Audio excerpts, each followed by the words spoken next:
Welcome to the NWA-ETC Project ECHO. I'm Kent Unruh, and I'd like to turn it over to Dr. Brian Wood, our medical director, to introduce our guest. We have a talk today from one of our local experts and a member of our ECHO panel, so someone you all know very well, Dr. Bob Harrington.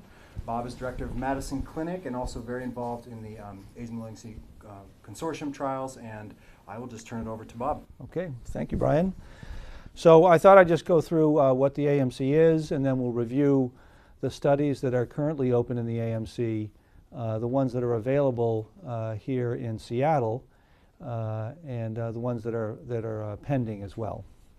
First, what is the AMC? The AIDS Malignancy Consortium is an NCI sponsored or supported clinical trials group that was founded 20 years ago. Its head offices and headquarters are in UCLA, and Ron Mitziatsu, who is an oncologist, is the overall PI for AMC. The objective is to support innovative trials for HIV-associated cancers, and there are currently 35 to 37 clinical trial sites that are located around the world. So there are sites available in Africa, South America, Australia, and the Indian subcontinent. In North America, there are between 10 and 15 individual sites for the AMC, although I think they contracted recently to 10 sites, of which Seattle is one. And there are several working groups within the AMC. 4 of them are devoted to the individual types of cancers that HIV patients may suffer from. So there's a KS working group, a lymphoma working group, HPV-related cancers, so that would be anal and cervical cancers.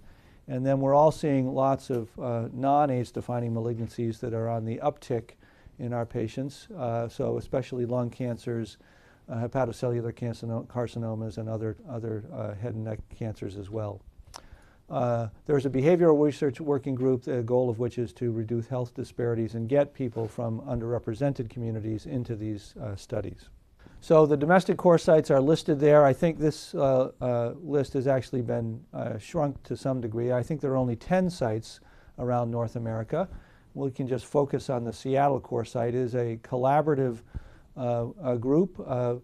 Virginia Mason Medical Center was the first one in Seattle to have an AMC grant, and we came to the party a little bit later. And there's a consortium between the Fred Hutch Cancer Research Center, Harborview Medical Center, Seattle Cancer Care Alliance, and Virginia Mason.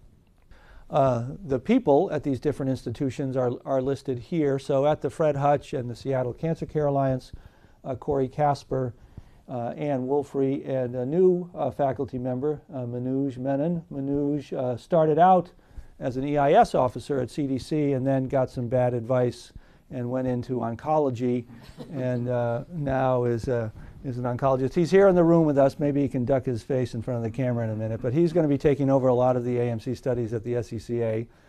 At Harborview, Jeff Schouten runs the high-resolution anoscopy clinic for us, and then myself and Ginny Brody obviously work at Harborview. And then at Virginia Mason, David Abulafia is an oncologist with a special interest in HIV, and he is the PI at that site, with Lacey Sykes, who is also runs their high-resolution anoscopy clinic at VM. The coordinators, one of whom is here today, Lila Ponce from Virginia Mason is here in the room, and her colleague Mark Kowalczyk, I hope I'm pronouncing that right. And then at the Fred Hutch, Kingsley Indo just started a couple of months ago and is helped out by Lindsay Legg when he's at Harborview. And all their contact information, or their emails at least, are listed there. So those are the people involved in the Seattle AMC site. The next few slides just list off the current AMC treatment studies, not all of which are available here in Seattle, but I can tell you what's possible and what might be coming. So there are 6 HPV protocols, 2 of which are in Seattle. I'll talk about them later. Those are in green. There is a feasibility study for women that have locally advanced cervical cancer, a screening study in HIV-positive women, and then AMC 088 is a study looking at a couple of therapies versus observation for people that have high-grade anal intraepithelial neoplasia. We may be opening those soon. For KS protocols, there's 4 of them. One is looking at bortezomib for individuals who have advanced KS that's not responsive to other therapies. There's 2 KS trials that are opening in resource-limited settings, so they won't be here in North America. And then a lenalidomide study for AIDS-associated KS that doesn't require systemic therapy, although I think that study has completed enrollment at this point. And then there are 5 lymphoma protocols. Again, the green ones I'll talk about in just a minute. Those are the ones that are open in Seattle. There's a BMT protocol that also may be close to enrollment. Lila, is that? Yeah, I think close to enrollment, but there's another one in the wings, I believe. And then a dose-adjusted EPOX with rituximab study for patients with untreated Burkitt's lymphoma or plasmablastic lymphoma that is not open in Seattle. And then finally, for the non-AIDS defining cancers, there's a vorinostat study for patients who have upper aerodigestive cancers, a cabozantinib study that I'll talk about in a second, and then another tyrosine kinase inhibitor, erlotinib, for patients with lung cancer that is not yet open in Seattle. So what about the studies that you could refer your patients to here? We'll go through those just in a little bit more detail. I thought I'd just highlight the eligibility criteria for these studies so that if you're seeing these patients in your clinics and they have one of these tumors that might be treatable with an AMC protocol, you could refer to that. And these will all be posted on the web so that you could look them up at your leisure. So first, HPV protocols. This study, AMC 072, is looking at the protective effect of a quadrivalent HPV vaccine in young HIV-positive men who have sex with men. So the study is to see if this vaccine will be effective in preventing the development of warts, HPV infection in these patients, and comparing individuals who are naive to those serotypes of HPV at baseline versus those who have had them or evidence of having had them at baseline. The major eligibility really are men aged between 13 and 26 who have had at least one male sexual partner. There's some ART requirements that are pretty easy. If they're on HAART, they need to have been on HAART for a while, and if they're not on HAART, they just have to have T cells that are over 350. It does require that they have a normal anal cytologic result, so for patients must have had a pap smear that can show LSIL or ASCUS, but can't show high-GAN or high-grade anal intraepithelial neoplasia. And, but those are the simple requirements, just relatively young men who have sex with other men who don't have evidence for high-GAN on an anal pap smear. And individuals will get baseline evaluations, physical exam, blood work, anal cytology, an HRA or high-resolution anoscopy with biopsy. They'll be vaccinated over 6 months, and then they'll have clinical evaluations which will include HRA and biopsy up to 2 years after they're vaccinated. So pretty straightforward, simple study to see if the vaccine is protective for the development of warts and HRA and HPV infection. AMC 076 is a randomized trial of IRC, which is infrared coagulation ablation, versus nothing for the management of high-GAN in HIV-infected patients. So the major eligibility criteria here are if you're doing anal paps on your patients and they're HIV positive and they have AIN 2 or 3 on biopsy, then they would qualify for this study. There are some exclusion criteria that are listed there that are pretty straightforward and easy to meet. So if you do anal paps or you have patients who get biopsies of warts or something and they end up with a lesion that's grade 2 or grade 3, then they would be eligible for this study. The study randomizes people to 2 arms. The arm on the right, on my right, stereo right, is the observation arm, so they get HRA and cytology and biopsies if there's the worry that they're progressing to squamous cell cancer. But otherwise, they just get serial HRAs and cytologies done, and they don't get any treatment at all. If they're on the treatment arm over on the left, then if they get HRA, and HRA, there's a picture of the machine is here.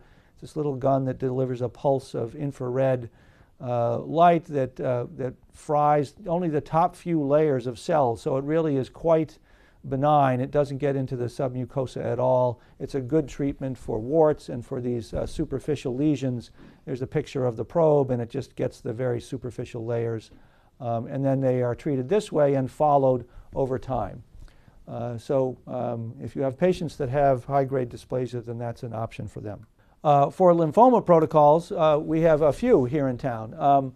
AMC 053 is looking at the safety and efficacy of the antiviral and anti-tumor activity of Velcade in combination with rituximab and other chemotherapy for patients with refractory lymphoma.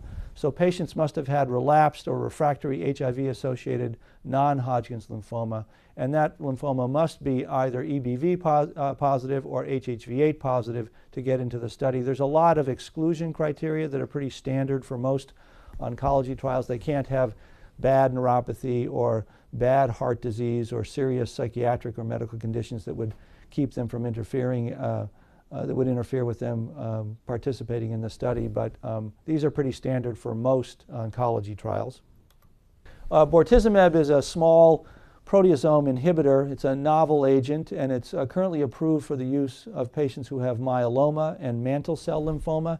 Its mechanism of action is listed here. It can do a lot of things, but its primary, the way that it does these, it blocks cyclin B1. Cyclin B1 is involved in the progression of the cell cycle, taking patients out of mitosis and into G1. So if you block that by blocking the proteasome, then the cell is stuck in mitosis and ends up having a mitotic catastrophe, is what they call it, and the cell dies, and that's the mechanism of action. Patients who are enrolled in this study will get Velcade in a dose escalation as the part A of the study, and then in part B, if they have a CD20 positive tumor, then they get rituximab plus Velcade plus other chemotherapy, and if they're CD20 minus, then they get Velcade alone without rituximab plus ICE therapy, and they get that for several cycles, and they either go into remission or partial remission, and then might be eligible, if they don't go into remission, to the transplant study. So Velcade for patients with refractory lymphoma is available. Another lymphoma study is 075. This is a phase 1, phase 2 trial of vorinostat with risk-adapted chemotherapy plus rituximab for HIV-related patients with non-Hodgkin's lymphoma. So this study takes patients, the eligibility criteria are diffuse large B-cell lymphoma or other aggressive CD20 positive non-Burkitt's, non-Hodgkin's B-cell lymphomas, and rare CD20 minus lymphomas like plasmablastic lymphomas. The study just opened up to include these rare tumors, and primary effusive lymphomas as well can be enrolled on 075. And you just have to have a CD4 count greater than 50, and again, once again, those other exclusion criteria, including CNS involvement of lymphomas. If they do have CNS seeding, then they wouldn't be a candidate for this study. Vorinostat is a histone deacetylase inhibitor. It's approved for use in leukemias and in solid tumors when you use it with other cytotoxic agents. It's FDA approved for cutaneous T-cell lymphoma and patients with diffuse large B-cell lymphomas at this time. It does a lot of things, but its primary mechanism of action is that it blocks histone deacetylation, so it permits the accumulation of acetyl groups on histone lysine residues. So here you can see the DNA is tightly wrapped around histone, so a lot of genes are not available for transcription and then on to translation. But if you acetylate the histones, that kind of unwinds the DNA so that genes that were previously silenced and methylated that might be encoding cell cycle regulators or tumor suppressors, now those genes are upregulated and can lead to cell cycle arrest and or apoptosis. That's the presumptive mechanism of action of these HDAC inhibitors. So this study, again, is pretty straightforward. Arm A, here you're randomized to vorinostat plus rituximab and EPOCH, or just rituximab and a dose-adjusted EPOCH. You get cycles 1 through 4 every 21 days. Your tumor is assessed, and then you go on to cycle 5 or 6 at the end. So pretty straightforward, simple randomization. Okay, so 085 is another study looking at lymphomas. This is it's a phase 1, phase 2 study looking at brentuximab in patients that have advanced Hodgkin's disease lymphoma. So they just need histologic diagnosis of CD30 positive Hodgkin's disease that's not been previously treated. This agent, brentuximab, is an anti-CD30 antibody that is conjugated to a payload, this highly potent antimicrotubule agent called monomethyl auristatin. And here's a picture of the antibody. This is the linker. This is the payload that it brings. So the antigen or the antibody is delivered to the cell. It binds to CD30. It's internalized and goes to the lysosomal compartment. There's proteolytic cleavage, which releases the MMAE, and then that does its thing by preventing polymerization and disrupting microtubule network, and that leads to cell death. So this study, you get a lot of baseline evaluations that are pretty typical of patients with lymphoma. It's also a study of HIV reservoir, 6 cycles of chemotherapy, and then the post-treatment evaluations are done, again looking at the tumor and at HIV reservoir studies. There's one non-AIDS defining cancer protocol that's available here in Seattle, and that is cabozantinib.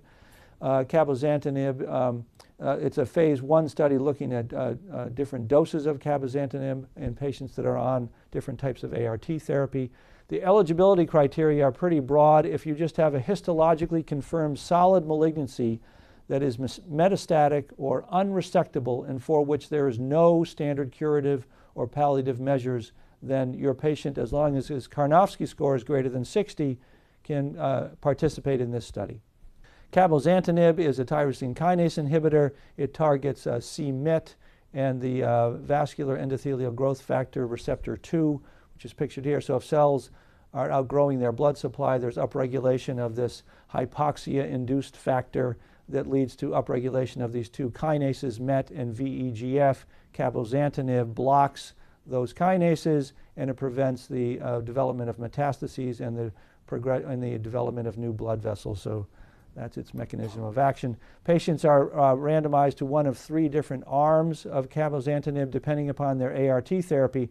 If they're on an inhibitor, a protease inhibitor, then they get lower doses of cabozantinib. If they're on an inducer, then they get higher doses. If they're on neither, then they get middle-of-the-road doses. They get 6 cycles that are 4 weeks each, and then typical evaluations for their tumor. Finally, I thought I'd just mention some other studies that are coming. One that we hope we can participate in is the ANCHOR study. It's an anal cancer high-grade squamous interepithelial disease outcomes research study. So it's a huge study. There's going to be, I don't know how many sites in the country. There's 5 right now. We might get added to it. They need to enroll 5,000 HIV-positive men with high-grade anal lesions, and they get the anal PAPs and HRA, and then get studied every 6 months, and the treatment arms get treated with either imiquimod, 5-FU, TCA, IRC, electrocautery, or surgery. The patients are paid $100 for every visit, and the study goes on for 5 years. So we hope that we are chosen as a site for that. And then these other studies I mentioned already, the erlotinib study for lung cancer, an observational study of anal cancer for HIV-positive women, and then another treatment study for patients that have high-grade anal lesions, not including treatment with IRC. So we hope that we might be getting these studies in the future.